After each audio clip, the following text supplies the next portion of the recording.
Bethlehem की ओर यात्रा। इस आगमन काल में हम बेथलेहम की ओर यात्रा कर रहे हैं 25 तारीख प्रभु यीशु का जन्मोत्सव मनाने के लिए, और हम यात्रा कर रहे हैं उस बेथलेहम की ओर। तो आज के पहले जो दिन हो गए हैं, मुझे विश्वास है कि आप हर दिन जो व्यक्ति हमारे साथ इस यात्रा में शामिल हुए हैं, आप उनका साथ पूर्ण रूप से निभाए हैं और लाभ उठाए हैं। और आज हमारे साथ जुड़ रही है राहाब, जिनके बारे में हम योशुआ के ग्रंथ अध्याय 2 में हम पढ़ सकते हैं, और इनका नाम प्रभु यीशु के वंशावली में दिया गया है, मत्ती रचित सुसमाचार में हम पढ़ सकते हैं। और इसलिए हम कह सकते हैं राहाब एक प्रकार से यीशु के साथ जुड़ी है। ना केवल वो उनके मुक्तिदाता है, बल्कि वो हम कह सकते हैं वो मुक्तिदाता की मां भी है। जैसे इब्राहिम मुक्तिदाता के पिता हैं, दाऊद भी उनके पिता हैं, क्योंकि वो उस वंशावली में आते हैं। तो हम कह सकते हैं राहाब यीशु की मां है, यीशु राहाब की बेटे हैं। लेकिन शायद यदि आप राहाब के बारे में आप सुने नहीं हैं, आप उतनी जानकारी नहीं है, तो आप इनके बारे में जानने के बाद मेरे इस वाक्य से आप शायद चकित रह जाएंगे। योशुआ के ग्रंथ में हम राहाब के बारे में आइए थोड़ा सा जानने का प्रयत्न करते हैं।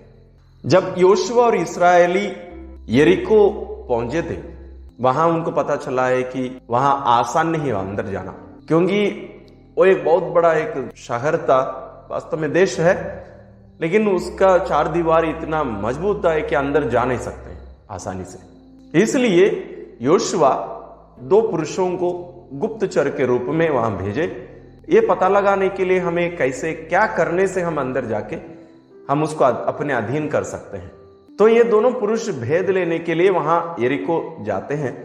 यरीको उस चार दीवारी के बाहर भी कुछ गरीब लाचार लोग रहते थे, उनमें से एक घर में जाके ठहरते हैं। वो घर रहता है राहाब का, और वो रहती है वेश्या। उनके घर में ठहरने के बाद जब यरीको के राजा को पता चलता है कि ऐसे 2 व्यक्ति भेद लेने के लिए आए हैं, जानकारी जुटाने के लिए आए हैं, ताकि उनके ऊपर कभी ना कभी आक्रमण कर सके और उसको अपने अधीन में कर सके, इसलिए वो सिपाहियों को भेजकर राहाब से पता लगाते हैं और उनसे कहते हैं कि ऐसे कोई आए हैं तो बाहर भेज दो। लेकिन वो कहती है कि नहीं, ऐसे कोई आए नहीं है। वो छुपा लेती है उनको। वो घर में अंदर जाके छानबीन करते हैं, फिर भी उन लोग उन दोनों व्यक्तियों को नहीं पकड़ पाते हैं। उसके बाद में राहाब अपना विश्वास प्रकट करती है ईश्वर पर। वो ये बताती है कि उसने पहले से ही सुना है कि ईश्वर इस्राएलियों को मिस्र से बाहर निकाल ले आए और वहां क्या क्या चिन्ह दिखाए, साथ ही जैसे उन लोगों को समुद्र पार करना पड़ा, उधर भी जो चमत्कार हुआ, ईश्वर उनको लाल समुद्र पार कराए, इन सब के बारे में उसको पहले से ही जानकारी थी। और जब उनको पता चला है कि उन लोग इस्राएली लोग यहीं आ रहे हैं, तो सब कोई डरे हुए थे। इसलिए ये राहाब अभी विश्वास कर लिए कि ये ईश्वर का हाथ है। ईश्वर की शक्ति के बिना, उनकी कृपा के बिना इन लोग ये सब नहीं कर सकते थे। इसलिए वो उनसे एक मांग करती है दोनों व्यक्तियों से, आप लोग मुझे ये आश्वासन दो कि जब आप लोग इस देश को अपने अधीन में करोगे, मुझे मेरे परिवार को आप लोग बचा लेना है। तो इसलिए उन दोनों व्यक्ति ने आश्वासन देते हैं कि हमारा प्राण तुम्हारे प्राणों की रक्षा में जिम्मेदार होंगे, और कुछ शर्त भी रखते हैं, उसको आप उसमें पढ़ लीजिए। लेकिन उन लोग उनसे ये बताते हैं कि राहाब से, जब हम इस देश को अपने अधीन में कर दिए रहेंगे, जब हम इस पर आक्रमण करेंगे, तो तुम्हें एक काम करना पड़ेगा। जिस खिड़की से तुम हमें नीचे उतार कर भेज रहे हो, उस खिड़की में एक लाल रस्सी तुम बांध लेना, उसको देखकर हम तुम्हें बचा लेंगे। हमें याद करना पड़ेगा, हम इस्राएली लोगों को जब ईश्वर मिस्र से लेके आने के उस रात को भी वहां उनके दरवाजों पर मेमने का रक्त पोतने के लिए कहे थे। लाल रक्त का एक संकेत है, और वो भी मेमने का रक्त, वो मुक्तिदाता जो अपने लहू के द्वारा हम सबों को बचाते हैं, उसका एक प्रतीक है ये। और आखिर में हम देखते हैं जो 2 व्यक्ति जो वहां रहने के लिए आए थे, उनमें से एक इससे विवाह करते हैं राहाब से।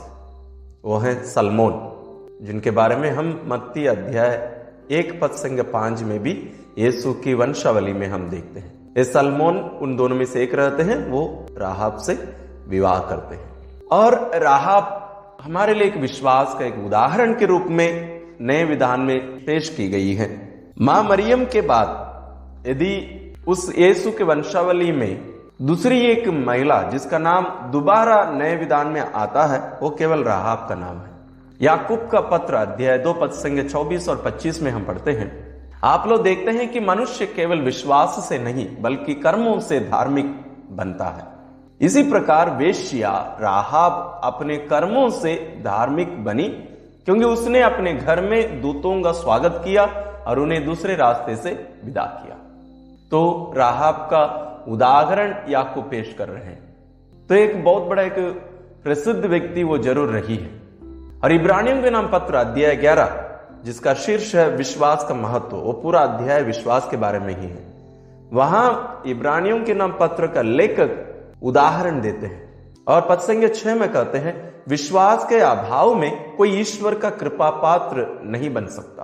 तो यहां राहाब को हम देखते हैं, वो विश्वास के कारण कृपा पात्री बन जाती है। और पद संख्या 31 में उसके साथ साथ बहुत सारे लोगों का नाम दिया रहता है।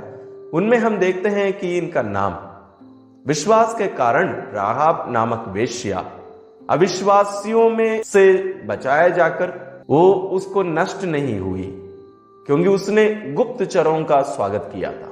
और मैं क्या कहूं, गिदियोन, बराक, समसोन, यिफ्तह, दाऊद, सामुएल और अन्य नबियों की चर्चा करने की मुझे फुर्सत नहीं है। इन सब महान व्यक्तियों का नाम केवल देते हैं, उनके बारे में वो बताते नहीं है। लेकिन राहाब के बारे में ये लेखक विस्तार रूप से बताते हैं। निर्गमन ग्रंथ अध्याय 12 में जैसे हम देखते हैं कि वो पास्का का मेमने का लहू, जैसे थोड़ी देर पहले मैंने जो बताया था, उसके बारे में हम निर्गमन ग्रंथ अध्याय 12 पद संख्या 12 और 13 में पढ़ते हैं। इसके साथ हम आइए राहाब की दृष्टि से प्रभु यीशु के जन्म को, प्रभु यीशु को हम जानने का प्रयत्न करते हैं।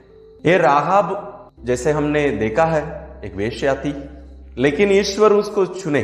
ना केवल वो वेश्या थी, एक गैर यहूदी थी और एक महिला। ये तीनों उस समाज में कोई स्थान नहीं था, एक महिला, गैर यहूदी, साथ ही वेश्या। लेकिन ईश्वर उसको चुनते हैं। जैसे हम धर्म ग्रंथ में पढ़ते हैं, मनुष्य बाहरी रूप को देखता है, लेकिन ईश्वर हृदय को देखता है। ईश्वर राहाब के हृदय को देखे, उसमें जो विश्वास था उसको देखे, और इसलिए ईश्वर राहाब और उनके पूरे परिवार को बचा लेते हैं। राहाब के विश्वास के कारण उसका पूरा परिवार बच जाता है। मिस्र में जैसे ईश्वर इस्राएलियों के पहलौटों को, इस्राएलियों को बचाए और मिस्र के सभी पहलौटों को मार गिराए। अरे हम यहाँ यरीको में देखते हैं, यरीको के पूरे निवासी मारे जाते हैं, केवल राहाब और उसका परिवार बच जाते हैं। नूह के परिवार केवल बच जाता है, सारी मानव जाति मिट जाती है। उसी प्रकार हम बाइबल में और भी उदाहरण देख सकते हैं। लेकिन यहाँ राहाब हम गैर यहूदियों के एक प्रतीक के रूप में यहाँ खड़ी है, जो विश्वास के कारण उस इस्राएली लोगों के साथ में जुड़ी और मुक्तिदाता के वंशावली में जगह पाई।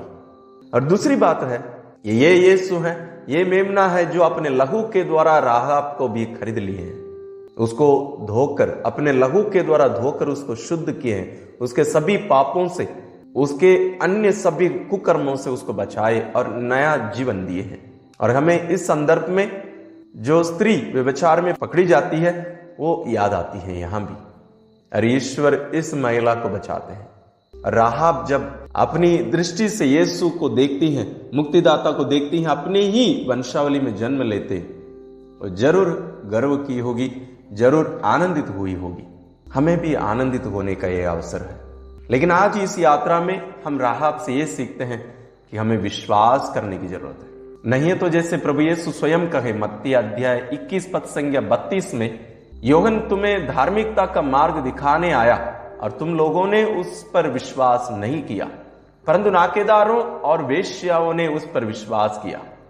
यह देखकर तुम्हें बाद में भी पश्चाताप नहीं हुआ और तुम लोगों ने उस पर विश्वास नहीं किया।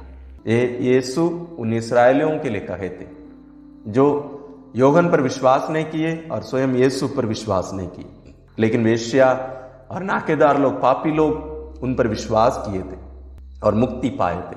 हम भी यीशु पर विश्वास करके मिस्सा बलिदान में भाग लेते हैं, प्रार्थना में भाग लेते हैं, वचन पढ़ते हैं, लेकिन हमारी आंतरिक जीवन जो है पाप में है, उन इस्राएलियों के समान, उन यरीको निवासियों के समान जो ईश्वर पर विश्वास नहीं किए।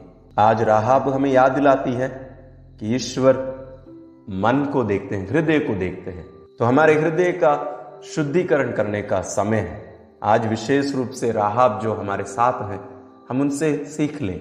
हम ईश्वर पर भरोसा रखना सीखें, हमें ईश्वर की योजना पर भरोसा करना सीखें। जैसे हमारी परिस्थिति कुछ भी क्यों ना हो, ना केवल पाप, अन्य भी परिस्थिति हो सकती है, बहुत कमजोर हो सकते हैं हम, लेकिन राहाब को बचाकर, उस वेश्या को बचाकर, अपने मुक्तिदाता पुत्र को उसके द्वारा इस दुनिया में भेजे, उसके वंशावली में भेजे। वो ईश्वर आज हमें भी याद दिलाता है, ये मुक्तिदाता जो जानवरों के बीच में जन्म लेने वाला है, वो हम हर एक के मुक्तिदाता है। वो अपने लहू के द्वारा ना केवल राहाब को बचाया, आपको और मुझे भी बचाने वाला है। हम उस पर विश्वास करने के लिए प्रयत्न करें और हमारी ये यात्रा सफल होने के लिए हम राहाब को अपने साथ लेकर आगे बढ़े। आइए हम प्रार्थना करें। परम पावन पिता, हम आपको धन्यवाद देते हैं आपके पुत्र हमारे मुक्तिदाता के लिए।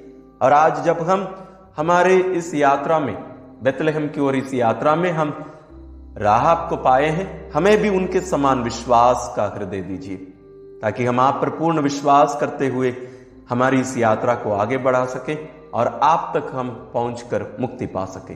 हम ये प्रार्थना करते हैं अपने प्रभु क्रिस्त के द्वारा, आमीन।